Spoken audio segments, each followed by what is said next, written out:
kababayan ko, taga nabuklok, narito nga ang madagang tao. Nandito ang direktor, bagong direktor. Hindi na si Madam Lori.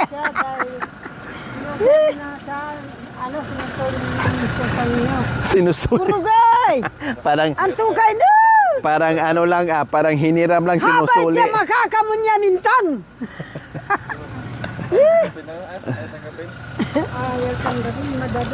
Ayan po mga kabayan, ibaba lang po namin yung mga gamit ni Mami D. Diyos ko, sa gamit pa lang ni Mami D, mga kayong puno na, wala ng space. O tabat di i-demo ka na ako. Ustuya. Nandyan lahat. Bakit pa ba Kasi padadalhan nila ako? naipon yung mga ano, Opo. naipon yung mga bigay-bigay mga kabayan. Hey! Habay tay! Kaksaw! Jemar! Jemar! Hati si Mami! Jemar! Ay, ang bibigat. Kala ko si Jemar. Kay ka anak ko. Ay, Hindi ko. Pati ang mga Anak ko, kape ni Mami D, ayan, Bigas pa naman yata nandito. dyan. Kasi ano yan, para yan sa Ate Waman kanya. si Madam. Unti-untiin natin, kuya. Para Saan ka magkalat nag-antibiotic yan sa dito. anti? Tapos ang dumi. Hindi antidote. Tara. Hata, di siya to, tanumati anti kubo-kubuan. Ayan po mga kabayan, nandito na nga po kami sa bahay ni Mami D. Ano kaya nangyari? Ayan. Nandyan pa rin, hindi naman nabunot yung bahay niya. Hindi na bunot. Yun nga lang, maraming bunutin ng mga halaman. Kaya ito, maraming walisin, maraming bunutin. Dahil tag-ulan na, naglitawan na naman ang mga damo-damo. At ewan ko lang kung nawalisan ang loob, kung ano na nangyayari. Ala po. So nasaan ang susi? Sinabi raw nitong mga binatang, pupunta kami dyan bukas. Ha, naglinis daw sila. Mula na lang daw yata doon. Ngayon, hanggang ngayon, hindi na naglinis. Oh, wala na. Apoy na bus. Ito na ngayon ang itsura sa bahay ni Mami D. Ay, anak ko ah. Nasa yung susi, Mami D. Ha? Nasa iyo. Hindi. Iniwan natin kay Judith. Pinaiwan mo. O sino Abay may na, boy. hawak? Si Judith. Ah, Mike, dito. Saan? Doon kay Judith. Wala si Ate Judith. Tanong mo dito sa ano? Tanong niyo po muna dyan. Oh, sige. Alam ko lang, hindi na alam ko lang. Ano to na? Ay, Chesa. Sarap yan. Masarap yan. Meron na pang... Hinog Ay, siya. Daming chisa, oh. Ay, yan. Baka mahulugan kayo. Hinog ka to? Hindi, yung yellow yung hinog. Hmm.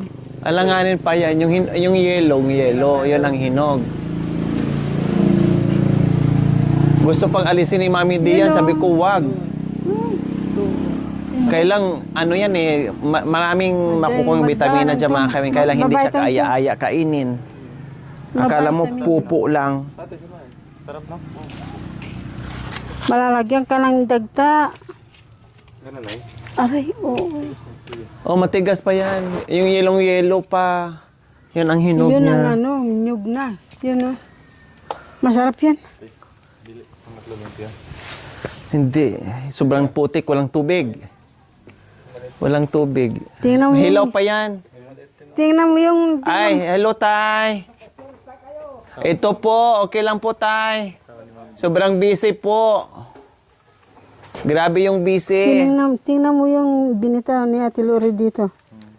Sabi niya, dadalhin niya raw para tutubo. Yun na yun. Ayun yung naiwan dito? Oo, yun. Hindi pa yan na nagdudumi dito sa palibot ng bahay ni Mami D. O Mami D, kararating mo lang pero ang bunganga mo. Maingay. Ang ingay na naman. Nasaan na yung susi? Punta ka dito. Ay, huwag na muna. Sino? tatang mo rin. Bakit? Sabi ko, nandito yung mga anak natin eh. Hindi yung susi na saan? Nasa kanila. Ah. Kasi akala ko po, ikaw ang nagpaiwan daw sa kanya. Oo nga, pinaiwan ko ni Ate Judith. Nagtrabaho si Ate Judith, di ba? Oo po.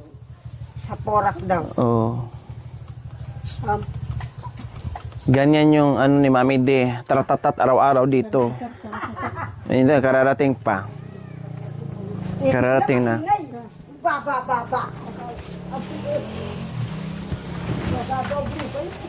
O, wala ka malang biso-biso sa asawa mo? Uwa. Kiss Siya nga. nang mismong Wala. nagtumpa sa patay. Wala nang... Uway. Oh, natawa siya. Anak ko. Ayaw na makikasundo dahil Salamat nga siya. Ano? Ba. Ano ka muna, kapag wala mag-iakap ka at ng kiss ka kasama, muna. kapag wala ng kasama, yan, payayakap na yan, ayaw mo. Pag sila na lang. Oo, kapag Sorry. Pagka kami na lang, kakainin ko, ipapasok ko pati ulo. Sabi ni ni Nanay Terry, pag kayo na lang daw. Wow, May tao pa kasi. Hilaw pa yan, Nanay Terry. May dagta pa, oh. Hilaw yan, hindi mahihinog yan. Ay, Dapat, ano dyan? Ayun si halika. Saan si mama mo? Nagtrabaho. Papa mo? Sabi tayo na kung Kunin mo. Kunin yung mami di. Uta. Hindi na umuwi si mama mo? Kailan? Araw-araw ba siya umuwi? Hindi. Buwanan siguro umuwi si Ate Judith. Kinsenas po siguro. Ha? Kinsenas. Kinsinas katapusan. Pag ganun. Kinsenas. Eh. Ganun din naman yung ginagawa ko ng anak ko. Baka yung malaki ay. Hindi pa. Nilalakaran ko yung highway. Apo! Maghugas ko. Akala na marinig ako. Ano ko tinagli? Bakit? Ano ko tinabi ka? Kabila, may anak. Kabila, may anak. Kabila, may apo. Kabila, may apo. Malibog kayo. Pero, walang baka sa pagwawalis. Oh, lalo na itang Tagalog ita. Ah. Yan na. Tumatawag na ngayon sa'yo. Hindi man nagwawalis yan. Nagsawa natin si Mami. Di talaga na asikaso mga kabayan. Mami, ito na ningwari mo. Ha? Ano daw? Ha? Sabot?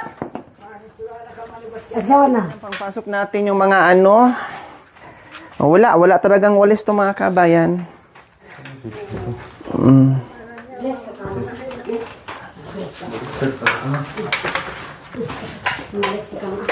Wala. Bless ka. Bless ka. Bless ka. Hindi ka. Hanto. Oh. Bless ka dito. Hindi ka. Baka may abis lang. Mami, pinatay mo tong pailawin mo na Pinutol daw po anak ko eh. Anong pinutol? Kuryente. Walang kuryente tayo? Ay, apo. Ay, ang dami pa pala ditong ni Mami D. Mga sabon. Ito pa. Opo. Ha?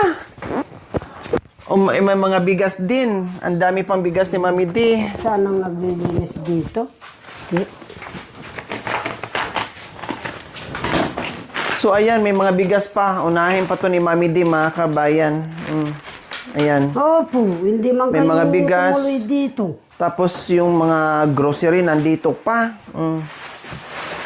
Ayan, bigas, grocery, nandyan pa mga kabayan. Kailang, Nabawasan daw po niya ito. Oo naman, sabi ko. opo, inano niya yan, Kasi sinabi naglinis sa akin. sila, oo. Sinabi niya sa akin yung Mami D. Sinabi ko Ang baka problem pala namin dito mga kabayan is walang ilaw. Binuksan ni Makoy, walang sumindi na ilaw. pinutol daw po. Bakit pinutol, Sabi Mami ni D? Judith nung nandun sila floor. O bakit pinutol? Dahil wala raw po tao. Walang Ano tao. ba yan? Ay, wala Kahit po walang po. tao, hindi naman puputulin. Hindi siguro nabayaran ni Kurog. Aka na ni Claude sinita. Tatang mo yabi. Mami D. Si Claude ka nga. Ano yun? Bakit ang kabalat mo sila? Tatang mo Jack Abin. Mami D, Ay. hindi siguro nabayaran ni Kurog. Kaya pinutulan. Siguro po. Okay na yan, walang ilaw. Para walang problema sa bayarin. Oh, yeah. Huwag mo na itong ipakabit ulit. Hayaan mo na. Oo. Para walang Oo.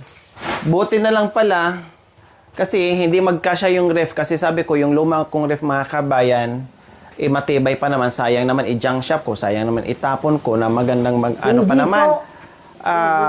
Pwede pa naman at wala namang diferensya ang motor. No? Dalhin ko sana dito para kahit papaano ay hindi na sila bibili-bili ng ice. Kapag pupunta rin kami dito, hindi ko na kailangan yung bili-bili pa ng hindi na makikiref. Hindi namin problemahin kapag may ulam. Ang problema po pala ngayon mga kabayan Ay, is pakabit ko anak ko. napabayaan yung Opo. kuryente. Kaya hindi ko na ibigay yung ref. Total, nandito Kasi naman ako. madagdagan ng Ay. bayarin. Madagdagan ng bayarin. Plus, Si Papa. hindi naman din naasikaso ni ni Kurog yung pagbayad at kawawa lang din si Mami D na aasa si Kurog. No? Kawawa si Mami D, aasa si Kurog. Oh, Jean-Mark! Ato ka na si Mami. Mami. Mami D, dito ka muna. Opo. Oh, sige na, punta ka na kay Mama. Thank you Magmerienda po. ka na. So, ngayon po mga kabayan ay may dala-dala pa kaming grocery. So, bahala na si Mami D sa mga grocery na yan. At tag-ulan naman na ngayon, magsalok na lang si Mami D ng tubig dyan. Magsahod na lang siya. No? May dyan, Mami D, malaking di ba? Yung drum. So, magsahod ka na ng tubig, tag-ulan na. At unti-unti mo na lang linisin. Kasi di talaga nagbawas ang mga apo at anak mo. Wala talagang pakialam, Mami D. Grabe. Wala pindugo anak ko. Wala talaga. Kaya gumagano ng isip. Ito ang kinaayawan ko talaga mga kabayan sa mga anak at apo ni Mami D. Kasi hindi naman madamot si Mami D. Halos lahat nga ng bigay ko o halos lahat ng bitbit napupunta naman sa kanila. Pero walang kusa. Pasensya ni anak ko. Wala man lang kusa na, sige, kami na magwali, sige, bantayanin. Walang ganun. Akala mo nga kasi anak ko.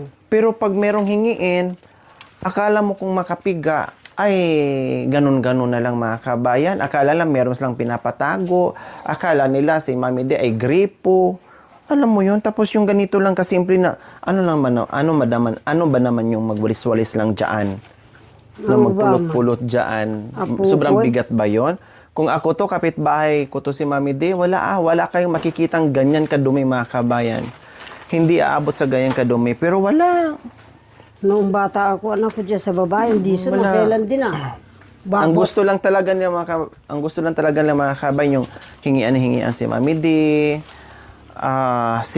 Talagang simutin nila kung anong meron si Mami D. Pasensya ko. Oh, tingnan mo ngayon, hindi na nakasaksa kasi wala ng Kaya nga pinagbawalan ko noon sumaksak. Bukod doon, dahil bawal nga sa Meralco na magsaksak-saksak. Pero ang tigas ng ulo ni Mami D, ang tigas ng ulo ng anak, sige, pinabayaan. O ngayon, dapat nga, sabi ko, nung umalis si Mami D, patayin namin yung breaker. Pero hindi namin ginawa kasi nakikisaksak yung anak niya dahil sila daw magbayad. Siyempre mga kawin, hindi ako magbayad kasi hindi naman si Mami D ang nakatira dito dahil patayin ko nga dapat. Dahil gusto ko, matuto din sila at gusto ko sila magbayad kasi maliit lang naman. 50, 100, siguro, dahil ilang buwan si Mami doon sa amin hanggang nawala si Mami D dito, hanggang naipon yung bill, ay hindi na nabayaran ni Boy. Kaya ang nangyari ngayon, wala nang bayad o kundi walas lang kuryente. O, tama ba yon? Ibig sabihin, nakikisaksak lang sila dito, umaasa kay Mami D o kung paano pala kung wala si Mami D. O, hindi sila magkakaroon ng ilaw. O, tinan mo, nung may ilaw, nakikisaksak. Ang tigas ng ulo. Ngayon, nawala ng kuryente, o binunot din nila kasi walang kuryente. Yan sila anak ko. So, kaya yan ang malayo ang loob ko sa mga anak at apo ni Mami D kasi ganyan ang nakikita ko. Nagsawa na rin ako.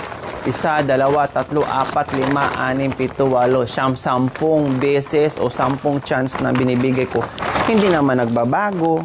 Hindi lang naman 1 beses, 2 beses, 3 beses. Maraming chance na binigay ko rin hanggat nagsawa ako. Kaya ganun din ang mangyayari kay Princing.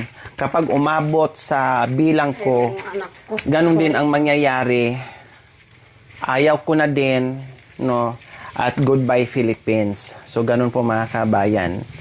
O sige, may mga, ano pa dyan si Mami D?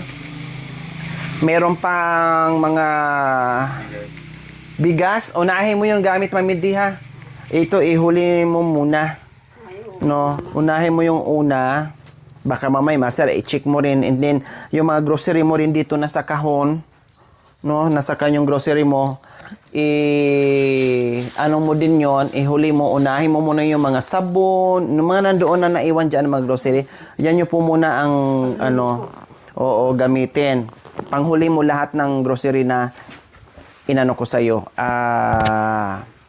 Binili. So, ang mangyayari po mga kabayan, no, hindi na rin kami makalinis kasi walang tubig. Mahirapan kami. Si Mami Dina ang mag-unti-unti linis. Magsahod mo na siya ng tubig dyan. Mag-ipon mo na siya sa drum. And then, unti-untiin mo lang, Mami Di, ha. Huwag mong bigla yung katawan mo. Dahil, syempre, hindi na sana yung katawan mo. Kita nyo naman yung ano ni Mami Di, mga kuko sa paa. Malinis. Kain tulog. Wala nang mga galis-galis. Oh. Nung una, pinuntahan natin sa Mami dito, galis dito sa liig, galis dito, galis dito, galis dito, galis Kung doon. hindi ako Pati yung ilalim, ginalis na rin mga kami kasi wala nang Kung hindi ako hugas-hugas. nagpa-indot sa una, wala akong anak na kagaya no. Kailan na sobrahan sa indot na tukes-tukes. Wow. Ganon mga kabayan. Kaya huwag mong biglaan yung paglinis, Mami De, para hindi ka manibago, hingaling ka agad, baka mamaya magkasakit ka na naman. Pwede ka maglinis dito, unti-untiin mo lang to. Pinuntahan ka agad talagang kahit man lang tingnan mo ako ba, magkakasakit ako sa kaisip. Katulad dito mga kabayan, Anak ko eh. Mga Ano ba alikabok ito? lang naman sa kabulak. Kaya unti-untiin lang ni Mami dito linis, huwag niyang biglain. Pati yung may sundrox din akong binili, Mami De, pero kung mayroon pang ano dyan, yan ang unahin mo. Pinanganak ka sigurong may guna. Kaya, Naguguna ang lahat eh. Eto. Dito lang ang hindi naguna sa'yo. Ano ba yan? Ako lang. Te? wala ka Pabayaan na sila? nakalimutan doon, Mami De. Ah, Wala ka nga. na Yung mga nakalimutan. binigay mo, nandyan ah. Yung senior, binigyan ko na yung senior sa'yo, di ba? Opo, yung picture. Itago mo ha, kasi magamit mo yan, kaya binalik ko na sa'yo. Opo. Yung ID mo. So, Ano ba ngayon, malilinis sa ati? ah, Si Bakit? bakit? Halika. Ako ka di. Pasensya kang tubagon kan ating mo. Bakit ka ngayon, Opo. ay bakit ka noon ngayon, naging, ano ka na, naging Si mapagarabi apo sila. ka na. Natuwa na. Ano nangyari? Bakit? Bakit hindi ka naglilinis? Akala ko nagwawalis ka.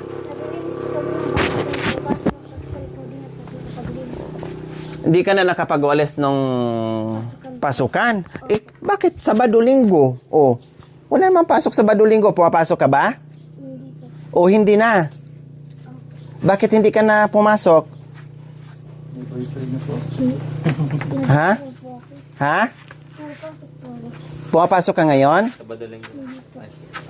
Hindi ka na nag-school? Sabado kasi yan. Pero nag-school ka, hindi ka lang pumasok ngayon kasi Sabado-Linggo. O, Sabado kasi ngayon. Pero ang ginawa mo sana, di ba sabi ko sa iyo, Sabado, magwalis, Linggo, magwalis kasi wala namang pasok. Kita mo yung bahay ng lula mo. Kasi ito kasi nakakasama dito ni Mami D. Minsan hindi sila magkakasundo. Hindi talaga minsan. Madalas hindi sila magkakasundo. Kaya hindi siya natutulog. Sabi ko nga, ikaw, bakit? Dapat dito ka lang titira kay lola mo. No? At samahan mo. Siguro hindi rin nakakatiis sa taratatat ni Mami D. Ako po mismo anak ko doon ka sa kuya mo. Kasi si Erap, kuminsan, nalata ko, akala ginagawa kong utusan yung kapatid niya. Hindi man naghihigib yan. Ako. Oh, Mami D, normal lang na may titira sa yung apo o sino man, anak, na uutusan mo. Hindi pwedeng titira sa yung apo or anak na magiging prinsesa dito na ikaw ang kikilos. Kaya ang purpose doon kung bakit sinasabihan kita na meron kang apo dapat kasama dito para meron kang mautos-utusan. Hindi ibig sabihin na ginagawa mong katulong or utusan. Normal kasi kumakain sila, binibigyan mo ng allowance, no? Dito sila umuuwi. So So normal lang na utusan mo, hindi pwedeng titira dito ang apo mo or anak mo na magiging prinsesa na ikaw ang magiging utusan. Ganon yon. Opo, gusto ko din pong nandito siya. Bakit hindi na nagtuloy-tuloy? Bakit nandito ka kay lola mo? Anong problema? Ha? Eh kasi napagbawalan ka siguro. Kahit hindi mautusan niya ng anak ko, sige, kumikilos. Oh, yun naman pala. Wow, Oo. kaya lang. Anong nang problema?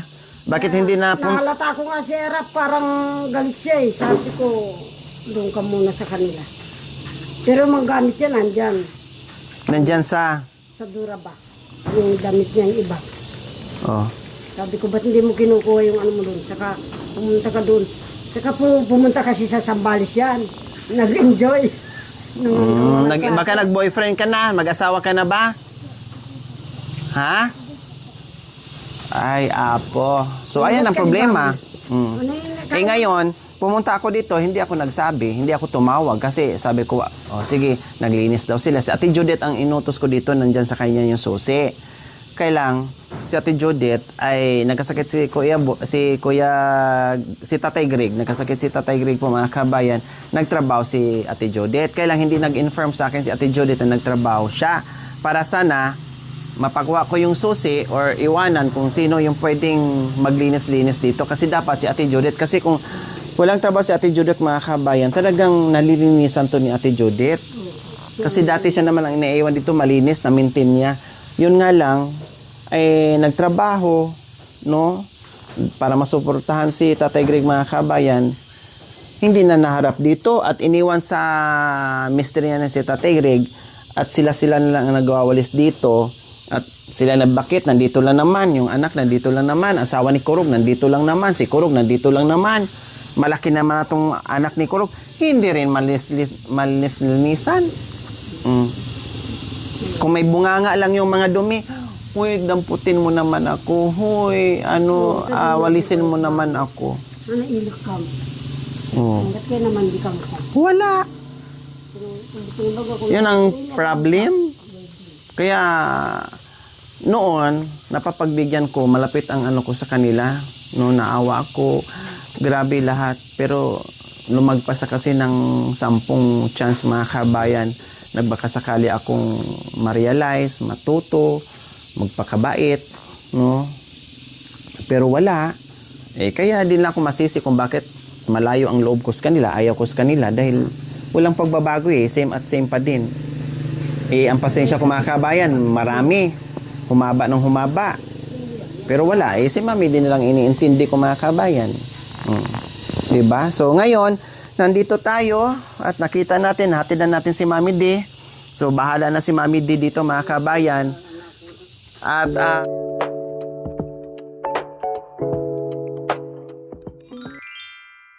Thank you for watching. Don't forget to like, share, and subscribe.